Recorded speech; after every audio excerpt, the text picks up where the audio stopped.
इस वक्त की सबसे बड़ी खबर यही कि मोदी मंत्रिमंडल विस्तार को लेकर हलचल जबरदस्त तरीके से बढ़ गई है।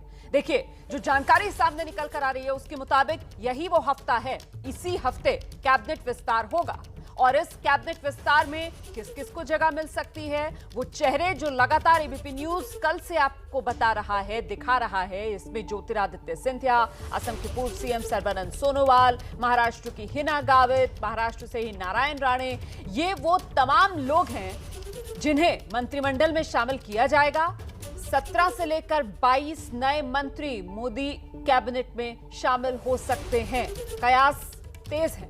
ज्योतिरादित्य सिंधिया, सर्बानंद सोनोवाल, हिना गावित, नारायण राणे, इन्हें दिल्ली आने के लिए बाकायदा फोन किया गया है। माना जा रहा है कि मंत्रिमंडल विस्तार में चुनाव वाले राज्यों पर जबरदस्त तरीके से फोकस बीजेपी का रहने वाला है। वहीं कैबिनेट विस्तार के बाद नए मंत्रियों के आने से मोदी सरकार के उन मंत्रियों को राहत मिलेगी जिनके पास अतिरिक्त प्रभार है। इसमें निर्मला सीतारमण भी हैं, पीयूष गोयल भी हैं, डॉक्टर हर्षवर्धन समेत ऐसे 10 मंत्री हैं जिनका बोझ हल्का हो सकता है इस मंत्रिमंडल विस्तार के बाद, क्योंकि 81 मंत्री कुल मंत्रिमंडल में बनाए जा सकते हैं, लेकिन अभी स्ट्रेंथ मोदी मंत्रिमंडल की महज 53 ही है। ऐसे में बड़े मंत्रियों का बोझ घटेगा, ये उम्मीद भी की जा रही है। अच्छा, कैबिनेट विस्तार के वो 3 संभावित चेहरे जिनको दिल्ली से बुलावा आ गया है, कांग्रेस छोड़कर बीजेपी में आए ज्योतिरादित्य सिंधिया हैं, असम के पूर्व सीएम सर्बानंद सोनोवाल हैं और महाराष्ट्र के नंदुरबार से सांसद हिना गावित, डॉक्टर हिना गावित। इन्हें दिल्ली आने के लिए फोन पहुंचा है। आपको दिखाते हैं किस तरीके से ये फोन जो आया मंत्रिमंडल में शामिल होने के लिए। उसके बाद ज्योतिरादित्य सिंधिया की तस्वीरें आई जो महाकाल के मंदिर पहुंच गए आशीर्वाद लेने के लिए। सर्बानंद सोनोवाल को भी बुलावा आया है दिल्ली से, बुलावा डॉक्टर हिना गावित को भी आया है, नंदुरबार से सांसद हैं। तो ये वो तमाम लोग जिन्हें बाकायदा मैसेज कर दिया गया है। और सबके बीच 17 से 22, जरा आंकड़ों पर ध्यान दीजिए, 17 से 22 नए मंत्री बनाए जा सकते हैं। और ऐसे में वो कौन कौन से नए मंत्री जिन्हें पद से नवाजा जा सकता है, वो संभावित चेहरे कौन कौन से हैं, ये आपके सामने। दिल्ली से फोन आया ज्योतिरादित्य सिंधिया, हिना गावित, सर्बानंद सोनोवाल को। ये 3 चेहरे तो ऐसे हैं जिन्हें बाकायदा दिल्ली से फोन आ गया है, सूत्रीय जानकारी दे रहे हैं। इसके अलावा और कौन कौन संभावित है उसकी लिस्ट भी आपको दिखाएंगे। फिलहाल ये तो वो 3 चेहरे हैं जिन्हें दिल्ली से फोन आया है।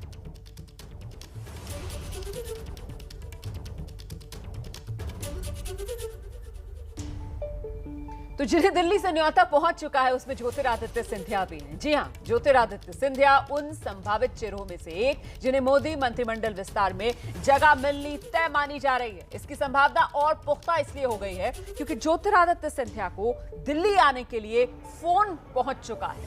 और इस सब के बीच ज्योतिरादित्य सिंधिया ने उज्जैन में महाकाल मंदिर में जाकर बाबा महाकाल का आशीर्वाद लिया, पूजा अर्चना की।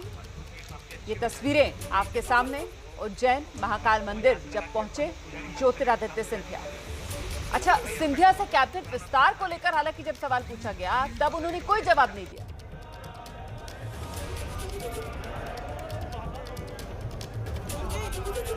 महाकाल मंदिर में दर्शन करने का सौभाग्य मुझे मिला। इस मंदिर के साथ सिंधिया परिवार की अंतरात्मा की भावना जुड़ी हुई है। जब जब मैं उज्जैन आता हूँ तो महाकाल के दरबार में ढोक लगाना हमारा धर्म और दायित्व दोनों है। मेरी यही कामना है कि इस कोरोना के युद्ध में मानव जाति को भगवान आशीर्वाद प्रदान करे, विजयश्री प्रदान करें और उसी के साथ एक अमन चैन का वातावरण हमारे प्रदेश में रहे, सुख समृद्धि के रास्ते में हम लोग चलते रहें, विकास और प्रगति होते रहे और एक आध्यात्मिक विकास भी हर भारतीय नागरिक का भगवान महाकाल के आशीर्वाद से होता रहे। आज दिल्ली से बुलावा आ गया। अब यहाँ से मैं जा रहा हूँ कई जगह श्रद्धांजलि अर्पित करने के लिए, फिर बीजेपी कार्यालय भी मैं जा रहा हूँ, 2-3 लोगों के यहाँ भी जा रहा हूँ और ऐसा ही विस्तृत दौरा रोज की तरह आज। चलिए, बहुत बहुत धन्यवाद। तो ज्योतिरादित्य सिंधिया को आप सुन रहे थे। उज्जैन के महाकाल मंदिर पहुंचे, बाबा महाकाल का आशीर्वाद लिया, लेकिन क्या दिल्ली से न्योता आया है? क्या फोन पर दिल्ली आने के लिए बुलावा दे दिया गया है? इसको लेकर जब पत्रकारों की तरफ से सवाल पूछा गया तो पत्ते नहीं खोले, जवाब नहीं दिया ज्योतिरादित्य सिंधिया ने। उधर महाराष्ट्र के पूर्व मुख्यमंत्री नारायण राणे भी उन नए संभावित चेहरों में से एक हैं जिन्हें मोदी कैबिनेट विस्तार में जगह मिल सकती है। नारायण राणे पणजी से निकल चुके हैं और माना यह जा रहा है कि नारायण राणे दिल्ली के लिए ही निकले हैं।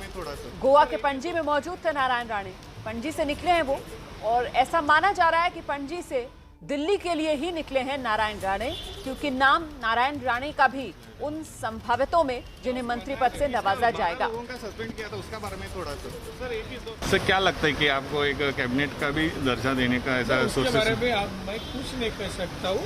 मैं पहुँचने के बाद मुझे जानकारी मिलने के बाद मैं कहूँगा। सर आज जेपी नड्डा जी बुलाया क्या सर अमित शाह जी? तो ये पणजी एयरपोर्ट पर आप नारायण राणे को सुन रहे थे, निकल गए हैं पणजी से नारायण राणे, और कयास ये लगाए जा रहे हैं कि नारायण राणे पणजी से सीधे दिल्ली के लिए निकले हैं। अच्छा, इस सब के बीच मंत्रिमंडल विस्तार में सबसे ज्यादा जो नजर लगी हुई है वो दरअसल इस बात पर लगी हुई है कि नीतीश की पार्टी जेडीयू से कितने लोगों को मंत्री बनाया जाता है। देखिए, सूत्र ये जानकारी दे रहे हैं कि नीतीश की पार्टी मतलब जेडीयू ये चाहती है कि 3 मंत्री बनाए जाएं जेडीयू के कोटे से। अब कयासों का दौर जारी है और इस सब के बीच जेडीयू के प्रदेश अध्यक्ष उमेश कुशवाहा ने एबीपी न्यूज से कहा है कि जेडीयू मंत्रिमंडल में शामिल होगी। तो जेडीयू मंत्रिमंडल में तो शामिल होगी, ये तो तय माना जा रहा है, लेकिन आखिरकार जेडीयू के कोटे से कितने मंत्री, क्योंकि जेडीयू की तरफ से ये माना जा रहा है कि 3 मंत्री पद मिलने की आस है। अब देखना यह होगा कि आखिरकार मोदी मंत्रिमंडल में जेडीयू के कोटे से कितने मंत्रियों को जगह दी जाती है। केंद्रीय मंत्रिमंडल का विस्तार होने वाला है, जाहिर है जेडीयू उसमें शामिल होगी या नहीं, इसको लेकर चर्चाएं हैं। आरसीपी सिंह जो राष्ट्रीय अध्यक्ष हैं वो दिल्ली चले गए हैं, दिल्ली में हैं, लेकिन सवाल ये उठता है कि क्या जेडीयू को लेकर जो सवाल उठ रहे हैं, उमेश कुशवाहा जी आप प्रदेश अध्यक्ष हैं, इस बार के केंद्रीय मंत्रिमंडल में क्या आपकी हिस्सेदारी होगी? एक बात हम स्पष्ट बताना चाहते हैं, केंद्रीय मंत्रिमंडल के विस्तार में जनता दल यूनाइटेड शामिल होगी, और ये हिस्सेदारी क्या होगी ये सब तो विशेषाधिकार हमारे नेता का है, और केंद्रीय मंत्रिमंडल में किनको क्या जगह मिलेगा, कौन से मंत्री कौन बनेंगे, ये विशेषाधिकार माननीय प्रधानमंत्री जी का है। तो उस पर आप थोड़ा इंतजार कर लीजिए, निश्चित रूप से बहुत जल्दी ही सामने से बात आ जाएगी।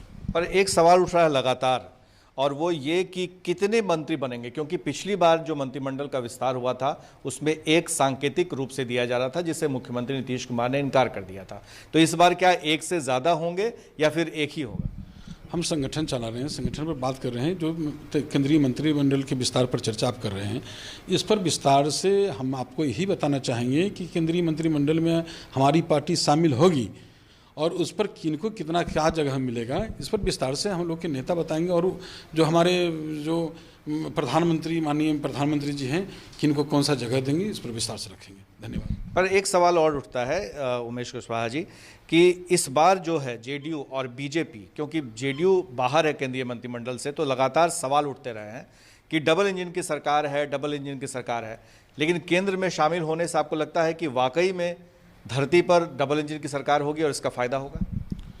दोनों जगह केंद्र में भी और बिहार में भी पूरे 5 साल सरकार चलेगी, एनडीए का सरकार चल रही है पूरे मजबूती के साथ। हम लोग अलग अलग नहीं हैं, पूरे एकजुट है, एक साथ हैं।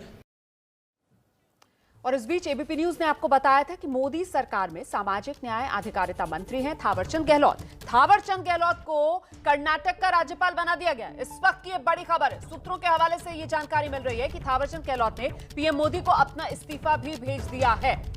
मोदी सरकार में सामाजिक न्याय मंत्री थावरचंद गहलोत को राज्यपाल बना दिया गया है। कर्नाटक के गवर्नर बनाए गए हैं थावरचंद गहलोत, और अब खबर यह आ रही है कि थावरचंद गहलोत की तरफ से मंत्री पद से इस्तीफा भेज दिया गया है।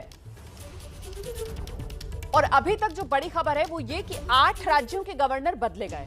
तो इन 8 राज्यों के जो गवर्नर बदले गए हैं इसमें कौन कौन शामिल है? एक तो थावरचंद गहलोत जो पहले केंद्रीय मंत्री थे और अब उनको कर्नाटक का गवर्नर बना दिया गया है। रमेश बैस को आप देख रहे हैं, त्रिपुरा के गवर्नर थे पहले, अब झारखंड का गवर्नर बना दिया गया है। एसएन आर्या हरियाणा के गवर्नर थे, त्रिपुरा के गवर्नर अब बनाए गए हैं आर्य साहब।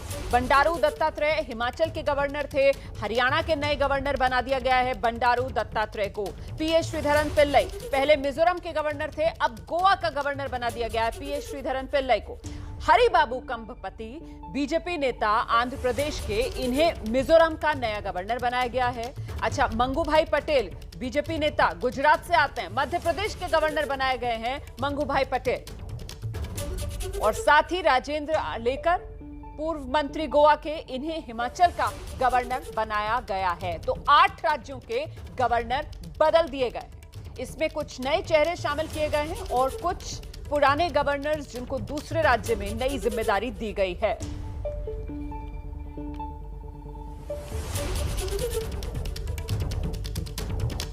और इसी पर और चर्चा करने के लिए एबीपी न्यूज पर अब मेरे सहयोगी मेरे साथ मौजूद हैं। दिल्ली से नीरज पांडे हमारे साथ हैं, कोलकाता से मनोज्ञा लोईवाल हमारे साथ हैं, पटना से प्रकाश कुमार हमारे साथ मौजूद है, मुंबई से रौनक कोकड़े, लखनऊ से रणवीर सिंह। बहुत बहुत स्वागत आप सभी का। सबसे पहले आपको लेकर चलते हैं नीरज पांडे के पास। नीरज, 8 नए गवर्नर्स की नियुक्ति, ये साफ तौर पर आहट है मंत्रिमंडल विस्तार की। कि निश्चित रूप में केंद्रीय सामाजिक एवं अधिकारिता मंत्री थावरचंद गहलोत को केंद्रीय मंत्रिमंडल से इस्तीफा देना और उनको कर्नाटक का राज्यपाल बनाना, ये सीधे तौर पर संकेत है कि जो केंद्रीय मंत्रिमंडल का विस्तार है वो जल्द होने वाला है। कल हो सकता है, परसों हो सकता है, किसी भी समय हो सकता है। तैयारियां लगभग पूरी है मानी जा रही हैं। केंद्रीय मंत्रिमंडल का विस्तार अब बिल्कुल नज़दीक है और इस जैसे जैसे घटनाक्रम बढ़ रहे हैं, क्योंकि आप देखिए जो राज्यों के नेता हैं वो धीरे धीरे दिल्ली पहुंच रहे हैं, उन्हें दिल्ली आने का न्योता दे दिया गया है। इसके अलावा जेपी नड्डा जो हिमाचल दौरे पे हैं, शाम 5:30-6 बजे तक दिल्ली पहुंच रहे हैं। माना जा रहा है उनके घर भी एक अहम बैठक हो सकती है देर रात। तो कहने का मतलब ये है कि ये जो हलचल बढ़ी है भारतीय जनता पार्टी के अंदर और सरकार के अंदर, ये सीधे तौर पर ये संकेत है कि जो केंद्रीय मंत्रिमंडल का विस्तार है अब वो बहुत जल्द होने वाला है। कल भी हो सकता है या परसों हो सकता है। इन 2 दिन में, यानी कल और परसों, इन 2 दिनों में किसी भी समय केंद्रीय मंत्रिमंडल का विस्तार हो सकता है। बड़ी जानकारी दे रहे हैं। कल मतलब 7 तारीख, परसों मतलब 8 तारीख, और कुल मानकर आप ये चलिए, तय मानिए आप इस बात को कि इस एक हफ्ते के अंदर, मतलब इसी हफ्ते मंत्रिमंडल का विस्तार तय है। जल्दी से मनोज्ञा लोईवाल के पास आपको लेकर चलते हैं। मनोज्ञा, सर्बानंद सोनोवाल को तो दिल्ली बुला लिया गया है। पूर्वी भारत से कुछ और बीजेपी के बड़े नेता जिनको न्योता दिया गया हो, ऐसी कोई जानकारी सुबुगाहट जो सामने निकल कर आ रही हो मनोज्ञा?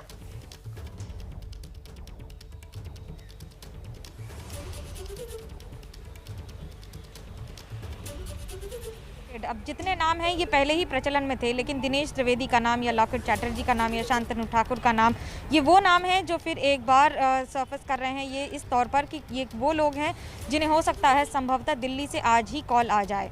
दिनेश त्रिवेदी के पास दरअसल एक्सपीरियंस है मिनिस्ट्री में काम करने का, फॉर्मर रेलवे मिनिस्टर रहे हैं और उसके साथ साथ कई बार, यानी कि 2 बार मंत्री पद भी संभाला है। लेकिन उनके साथ एक खासियत ये है कि वो प्रधानमंत्री नरेंद्र मोदी के करीबी भी माने गए हैं और हाल ही में तृणमूल कांग्रेस छोड़कर बीजेपी में शामिल हुए थे।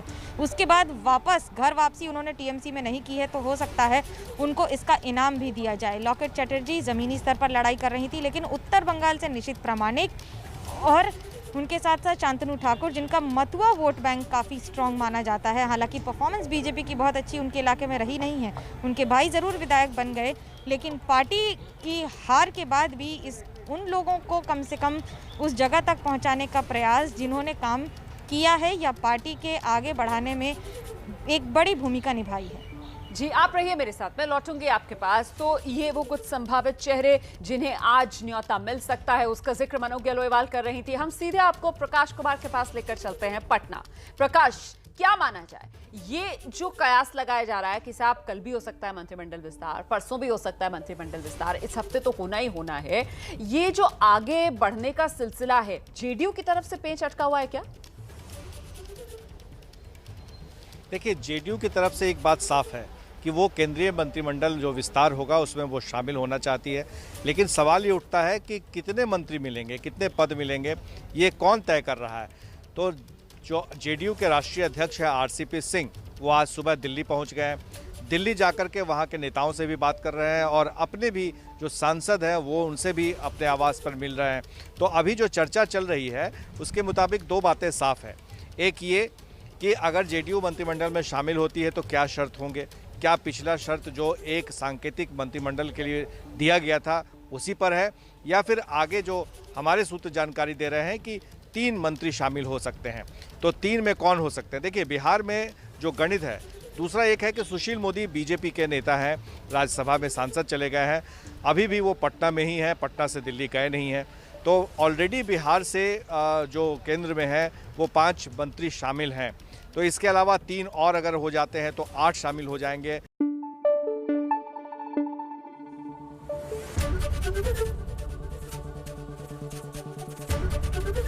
एबीपी न्यूज आपको रखे आगे।